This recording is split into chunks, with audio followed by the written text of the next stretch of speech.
What up, what up, what up, what it is, what it do. You know who it is, who are you? We are Who the hell are you? Here with the 22 twos and Lord Tariq and Peter Guns. Anyway, we're here for the vibe check.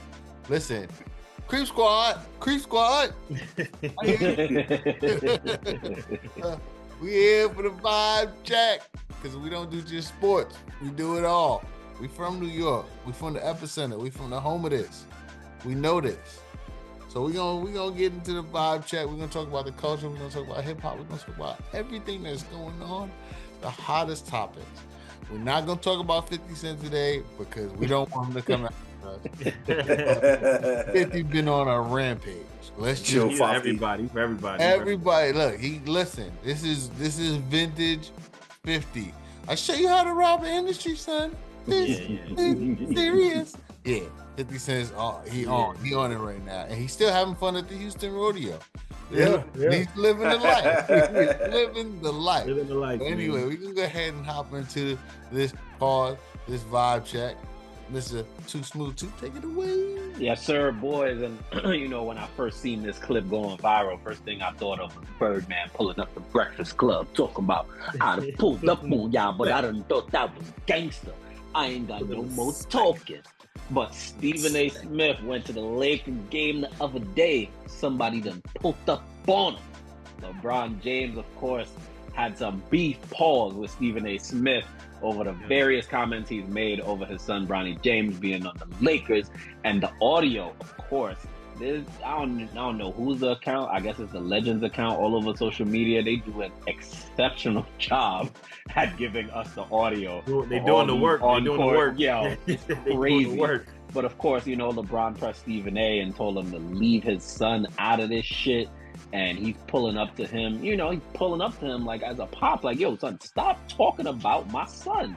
There's many ways you can go with this. Stephen A. addressed it the following morning on First Take. He also addressed it on his own Stephen A. Smith podcast on YouTube. And he joined the Gills Arena pod today. So, y'all can go check that out. Anyway, he talked about it ad nauseum as well, where Stephen A. first opened up and said, you know what? He respects it because LeBron did not pull up to him as a player. He pulled up to him as a father. Now, I know we're all talking and thinking about, should LeBron have done that?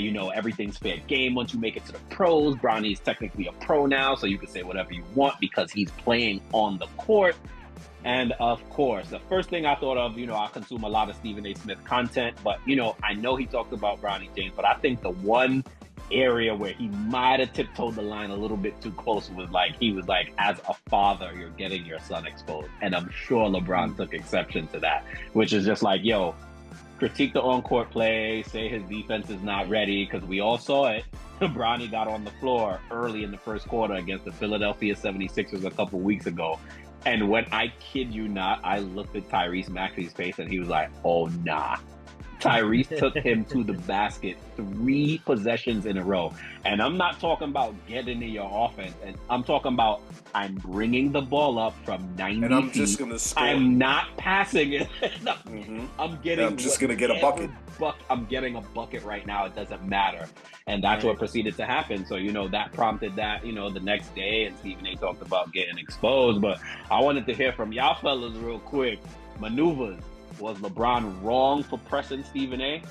I've always been a proponent of players being able to call out, the media for some of the takes they make because, yes, the players are playing in front of an audience for public consumption. The media is also putting out their opinions for public consumption. So when they're wrong, they deserve to be to be critiqued as well. Like it should be a two-way street, and a lot of the players are opening up that avenue right now with the podcast and the platforms they have. But Maneuvers, talk to me about what happened. What did you think when you first seen that? Did you think LeBron was right? And of course, Stephen A. responded professionally. He didn't escalate it, and he made the point that the news of his new contract literally broke that day. He didn't want anything jeopardizing that, or company reneging on anything. I would want to preface everything I say right now with I believe LeBron James is the GOAT. That's the greatest basketball player of all time. That is where I stand. You can at me, you can argue with me, whatever you want to do. That's my stance. I do, however, think LeBron James was completely, utterly wrong and off base for doing it. And I'm speaking as a father as well. I would say this.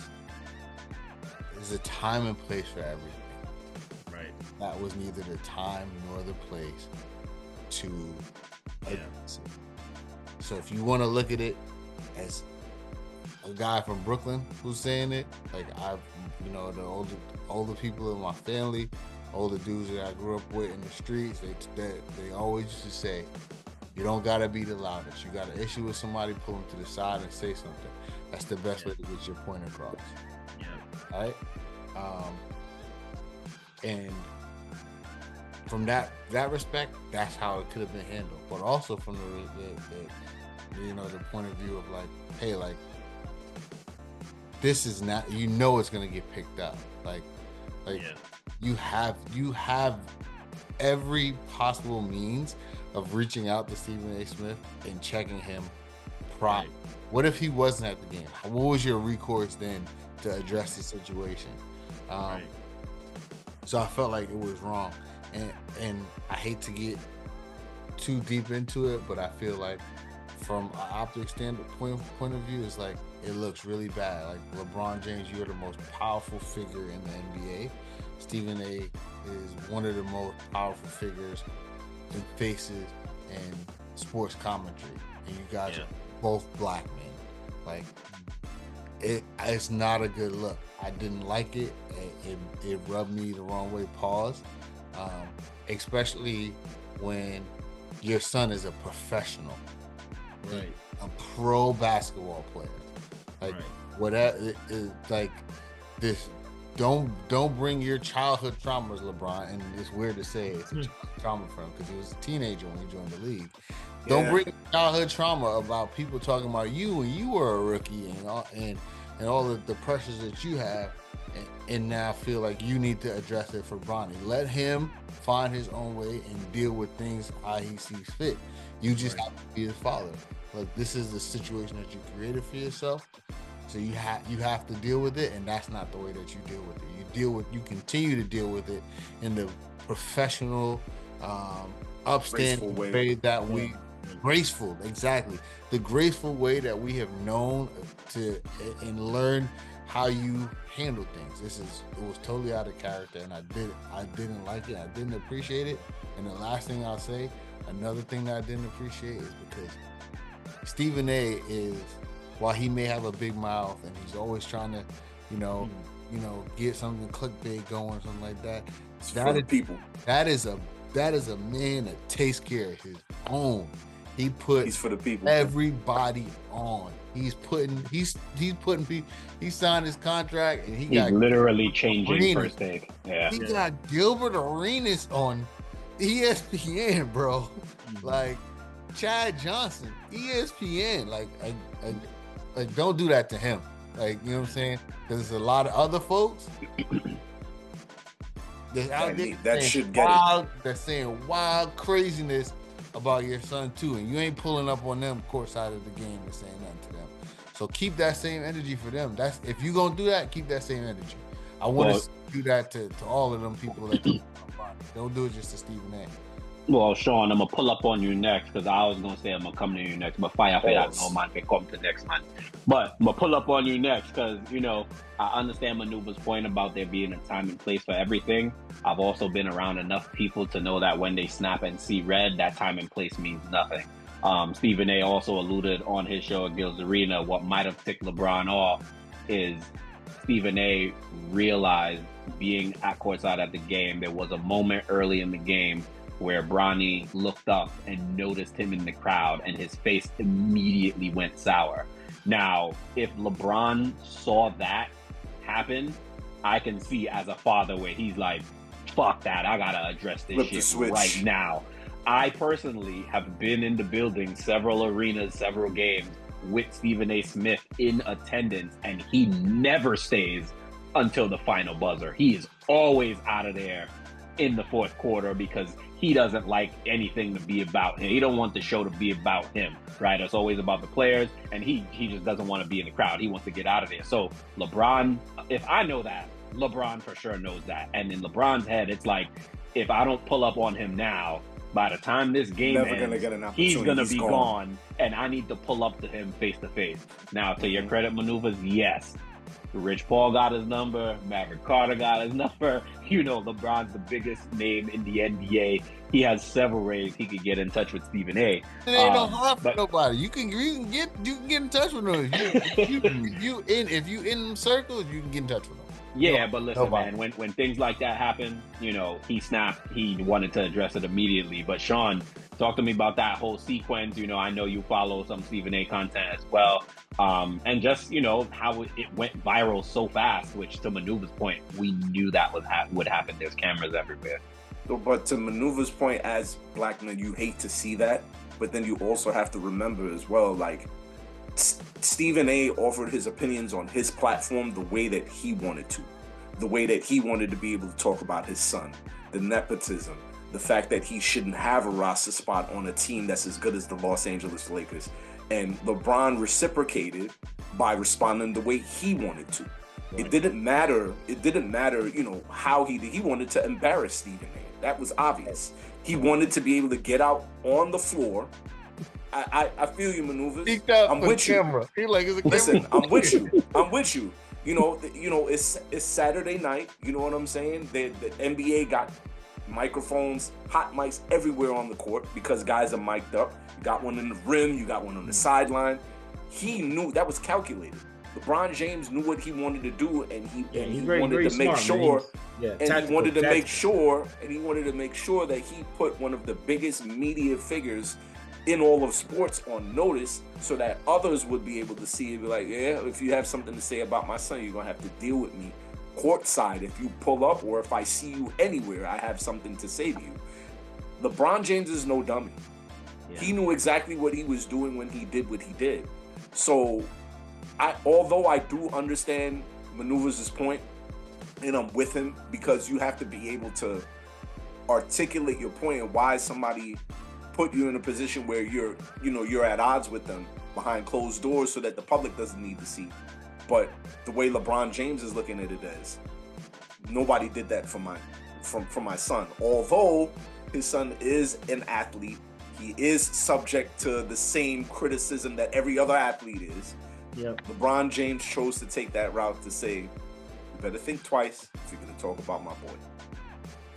Yeah, I mean, listen, you could look at this from many ways.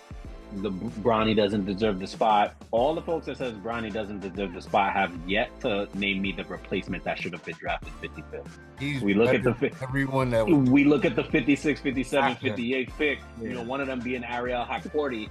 You know, these guys in the G League averaging 7 points a game. Bronny's in the G League averaging 21 points a game, 5 rebounds, 5 assists. He had 2 30 balls already, dunking on dudes' heads. He's to me, he's like in that middle ground where he's almost too good for the G League, but not good enough yet for the NBA. Yeah. And because he's LeBron's son, now it's this whole big thing. No one has ever cared about the 55th pick in the draft ever in life. No one can name him 55 through 60, 55 through 58. It doesn't matter. But because he's LeBron's son, and you know, we expect him to be the heir apparent. You know, they want to make a big deal. But Darnell, you know, thoughts about this whole thing, and you know, like we do want to see Bronny perform well, but you know, obviously it will take some time before he can really like make a name for himself and get into that rotation. But talk to me about, you know, media and just player relationships in general stemming from this situation.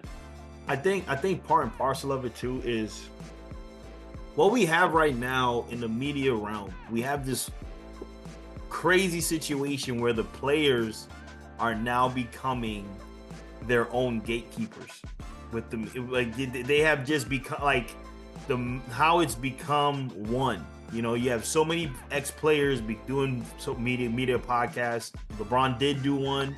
He also did, was it The Spot as well?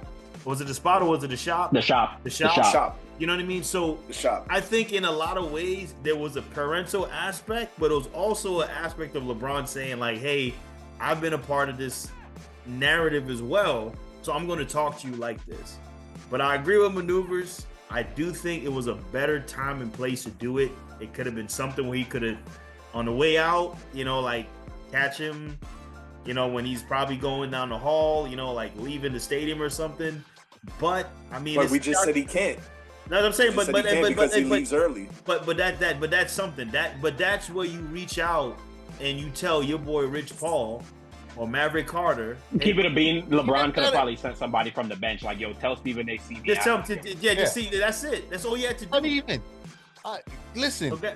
Brian Windhorst is on First Take every goddamn day. Brian Windhorst and LeBron Has James been covering LeBron since junior high school. They are like this. Yeah. He could have very easily sent a message to Wendy to talk to tell Stephen A. something, because it's there's no excuse. Like he wanted to do it. Yeah. And it's part of today's. That's what I said.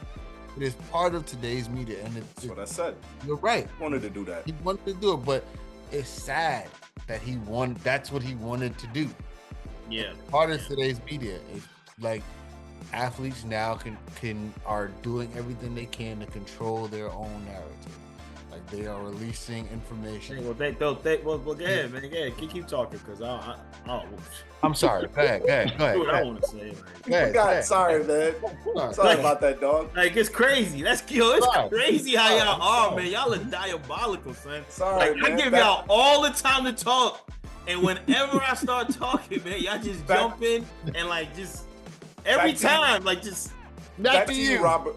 Back to you, Robert Saleh. Crazy. But I think in general, man, I hope this will be like that, it'll be later on to be that watershed moment. But I would like LeBron to just remember, and that's why I said, man, as much as he doesn't want to, I remember years ago he was like reading books, doing the NBA finals and stuff like that. It's like, dude, you gotta understand, like, people look at you as being that guy, and being that we have to admit it, bro. LeBron has been the constant figure of the NBA for the last 20 years. And sometimes, as much as you will want to be that father, yes, Bronny knows. Y'all go home to the same house every night. You know what I'm saying? He knows. You guys travel on the road. He knows. He knows his dad cares about him. But, when it comes to like that, you got to realize there are other kids and there are other fathers that he looked like, as somebody said, he looked like an AAU parent. Getting mad at the coach because his kid didn't get a chance to play. Like, that's not who you are, LeBron. You're better than that. So that's all I could say. If you want to be in the GOAT conversation and say all those other things, they're going to always hold that stuff to you, man. No matter how much you want to admit it or don't want to say, I'm not the GOAT, you're going to be held to that standard. And they're going to be like, well, Michael Jordan never did that, and that's... Well, Michael Jordan's son smoked coke, so you know what I'm saying? We ain't... But yeah, what? You didn't smoke coke? You never see Smoke coke is snoring. coke. Eddie was on crack. Eddie was on crack. But listen, man, all in all, one could say LeBron brought this on himself, with the comments he's made in the past about Bronny being better than half dudes in the league. Are you done, Jason? Wait. Jason Kidd, you done? I'm not doing that with y'all, bro. Done, Jason Kidd? One could say LeBron brought it on himself, but somebody else who brought their situation upon themselves, Tory Lanez, who was involved in his situation with Megan Thee Stallion a couple years ago. Pop, shots fired in the whip. We don't know what happened. The homegirl's lying, Meg's lying, Tory's lying, everybody's lying. But of course, he's behind bars now. But he just dropped another project, Peterson. How long is he in for? Like, what, 5 years, 10 years? 10 years. 10 joints, man. 3. And he served 4. He served. Yeah. He's been there for 4 already. 4. Yeah. He's been there for that long. Quarantine Radio back in 2020, and he's been in there since 2021. This is literally right at the peak of him controlling Instagram Live, and this thing literally happened, and it was right then and there. He's going to court, and he's been locked. But of course, video leaked a couple weeks ago saying that he was going to release an album in 3 weeks, and Buddy on the other line was like, "Bro, you have nothing recorded right now. How are you gonna release an album in 3 weeks?" But one could say that was a little bit promo. But Hold My Bear, he did drop that. There's a lot of gripes he addressed, in this situation, from his attorney potentially getting paid by Meg's management. You talk about that. Him missing his ex, Iggy Azalea. He's talking about that. There's a bunch of things to go off of. But all in all, Sean, I'm going to start with you. How was this project for you? I know you finished it. Is it a classic? And can he recapture that fire? For me personally, I didn't get a chance to listen to it yet. I did hear good things about it. However, I feel like when you get locked up, if you take too long, you just lose that juice, right? We look at someone like Bobby Shmurda, who was on top of the world, on top of his New York game. He gets locked up, never really caught that same fire. I'm looking at someone who's currently locked up now. We probably never hear music from him again. Casanova 2 times, locked up for the RICO. He was on fire before he went in there, had to, turn himself in. But for me, it's really difficult to just capture that fire again when you're on top and then you kind of go away for a little bit.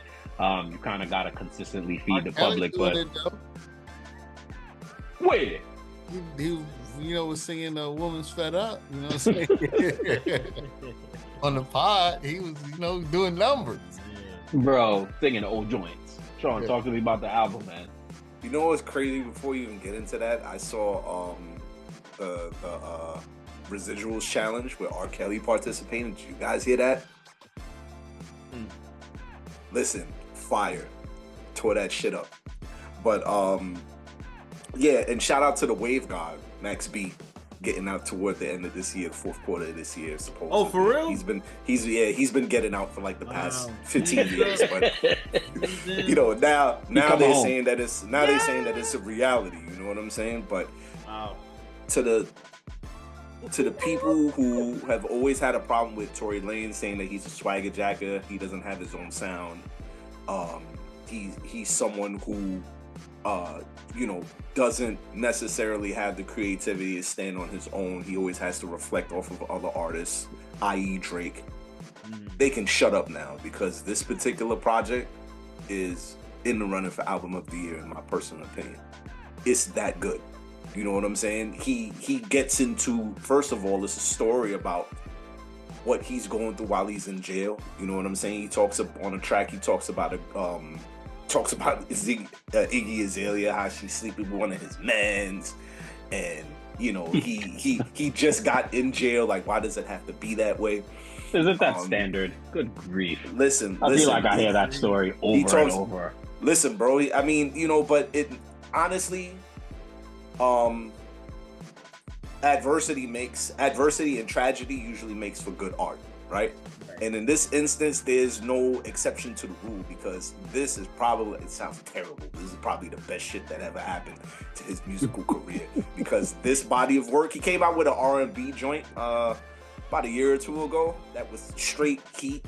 And then him dropping a rap album, like an album where he's rapping and he's got bars and he has a story to tell. Listen, bro, like the record with him shouting out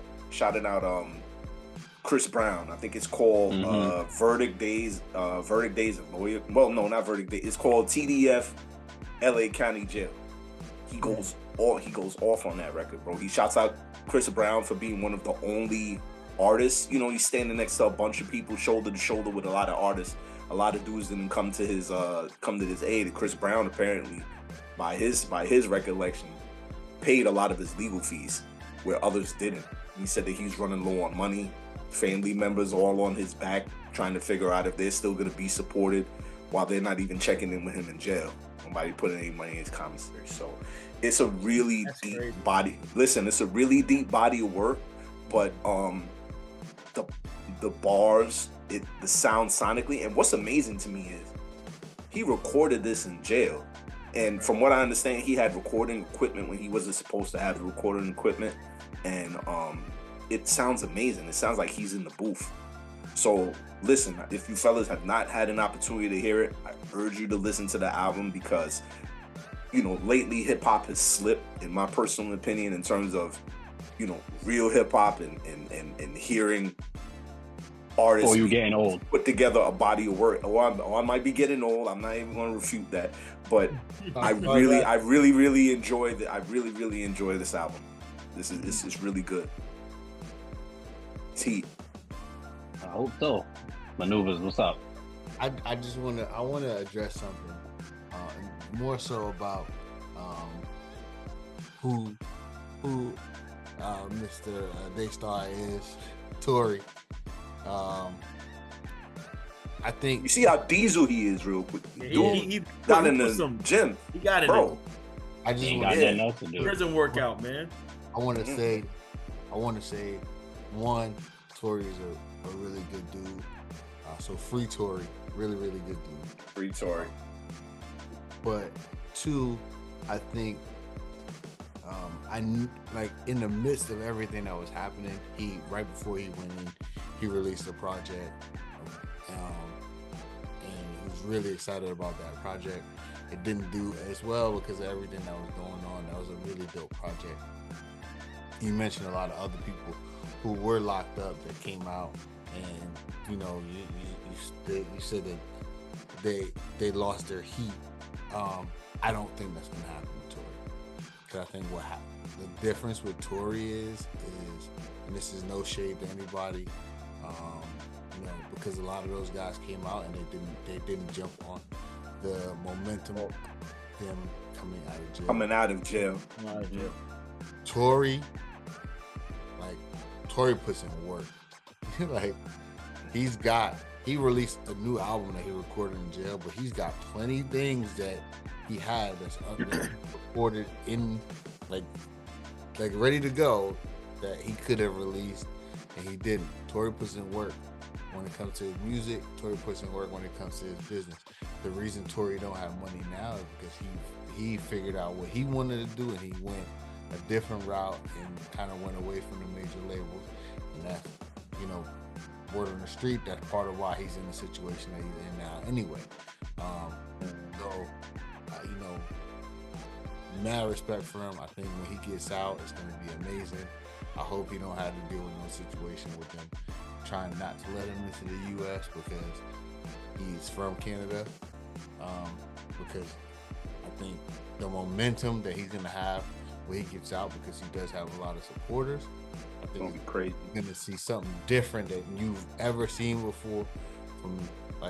It's going to be like more like when Wayne got out. You know what I'm saying? Like the music is going to be like, and he's going to have years of sitting in the Bing as opposed to Wayne had, a couple dozen months. So Darnell, did he shoot her? I'm kidding. Don't answer that. Nah. no, he didn't. No. How bad he asked him, did he shoot it?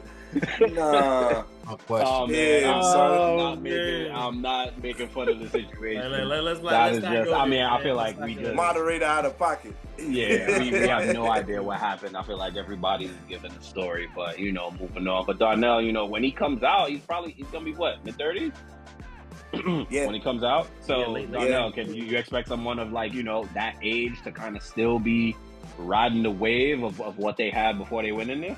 I think he can.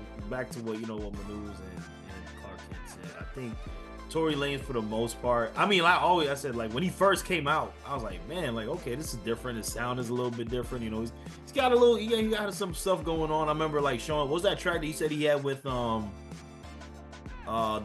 video with the roadie when it's like the old western. What was that song? Oh my gosh. I forget the name of it, but I know what you're talking about. That was a good one. That was a good track. Yeah. So I think he can. And like right now we're seeing someone come back and perform in Brooklyn, New York after serving a prison sentence.